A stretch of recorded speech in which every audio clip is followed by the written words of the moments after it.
আসসালামু আলাইকুম। বাংলাদেশ বেতার রাজশাহী স্থানীয় সংবাদ পড়ছি জান্নাতুল রাবি বিনত হান্নান। রাজশাহী কলেজ মাঠে আজ থেকে শুরু হচ্ছে 10 দিনব্যাপী বেসিক উদ্যোক্তা মেলা 2025। রাজশাহী জেলা প্রশাসনের সহযোগিতায় বেসিক জেলা কার্যালয়ে এই মেলার আয়োজন করবে।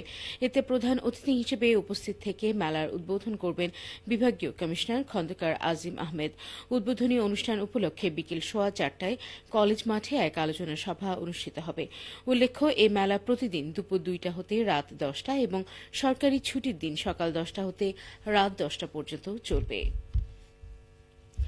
রাজশাহী বিশ্ববিদ্যালয়ে 2024-25 শিক্ষাবর্ষে স্নাতক শ্রেণীতে আজ থেকে প্রথম বর্ষ ভর্তির প্রাথমিক আবেদন কার্যক্রম সাময়িকভাবে স্থগিত করা হয়েছে।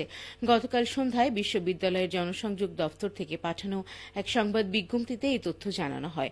বিজ্ঞপ্তিতে বলা হয়, আবেদনের বিষয়ে বিভিন্ন পত্রিকাতে প্রকাশিত বিজ্ঞপ্তি 1-এর কয়ে উল্লেখিত অনলাইনে প্রাথমিক আবেদন শুরুর কার্যক্রম পরবর্তী নির্দেশ না দেওয়া পর্যন্ত স্থগিত করা হল।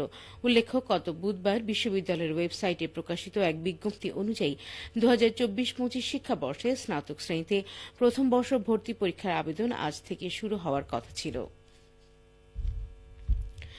সিরাজগঞ্জে যমুনা রেল সেতুতে ট্রায়াল ট্রেনের পুনর্গতির টেস্ট রান শুরু হয়েছে। শুরুতেই দুই প্রান্ত থেকে 60 কিলোমিটার গতিতে একই সাথে দুইটি ট্রেন সেতু অতিক্রম করে। আজ সকাল 10টায় শুরু হয় পুনর্গতির ট্রায়াল। আগামীকাল এই ট্রায়াল সমাপ্ত হবে।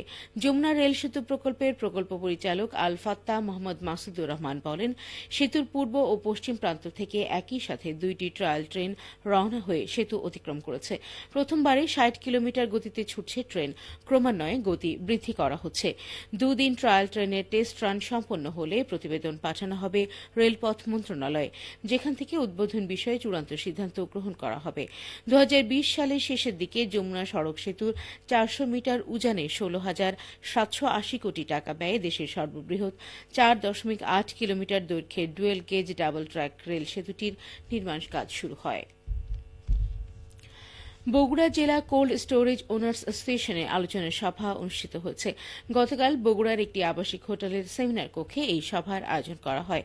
অনুষ্ঠানে প্রধান অতিথির বক্তব্য রাখেন বাংলাদেশ কোল্ড স্টোরেজ অ্যাসোসিয়েশনের সিনিয়র সহ সভাপতি ইশতিয়াক আহমেদ।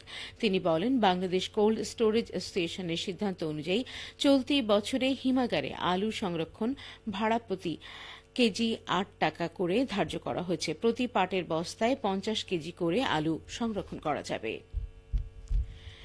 শীতার্থ 300 হরিজন পরিবারের মাঝে শীত বস্ত্র দিয়েছে চাঁপাইনবাবগঞ্জ ক্লাব।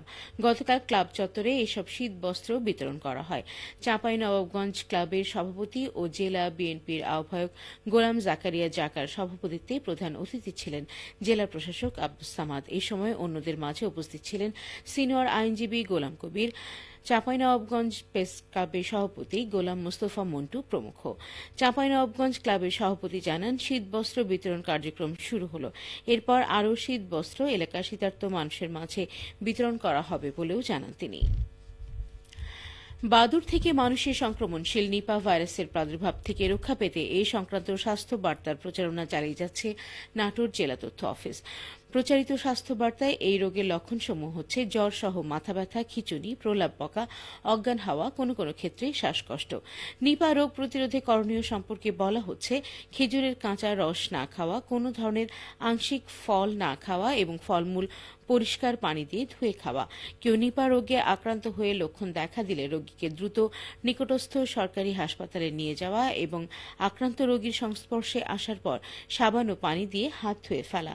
জেলা তথ্য অফিসার মোহাম্মদ আব্দুল আওয়াল জানান, সড়ক প্রচারণা এবং অনলাইন মাধ্যমে নিপা ভাইরাসের রোগ প্রতিরোধী স্বাস্থ্যবার্তা প্রচার করা হচ্ছে। নওগাঁয় বিশেষ প্রযুক্তি ব্যবহার হিসেবে বস্তায় আদা চাষ ব্যাপকভাবে সাড়া ফেলেছে। পতিত জমি ব্যবহার করে মশলা জাতীয় এই ফসল চাষ করে ভালো সাফল্য পাচ্ছেন চাষিরা।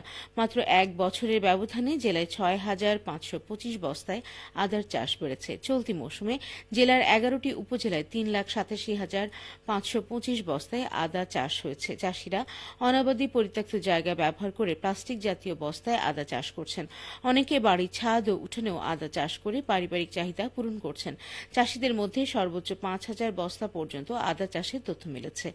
জেলা কৃষি সম্প্রসারণ অধিদপ্তরের উপপরিচালক কৃষিবিদ আবুল কালাম আজাদ বলেন, বস্তায় আদা চাষে আগ্রহী করতে কৃষি বিভাগ চাষিদেরকে উৎসাহ ও কারিগরি সহযোগিতা প্রদান করছে। এভাবে প্রতি বস্তায় গড়ে 1 কেজি হিসেবে চলতি মৌসুমে জেলায় মোট 387 মেট্রিক টন আদা উৎপাদন লক্ষ্যমাত্রা ধরা হয়েছে। সবশেষে আবহাওয়া। আজ দুপুর 2টায় রাজশাহীতে তাপমাত্রা ছিল 25.6 ডিগ্রি সেলসিয়াস।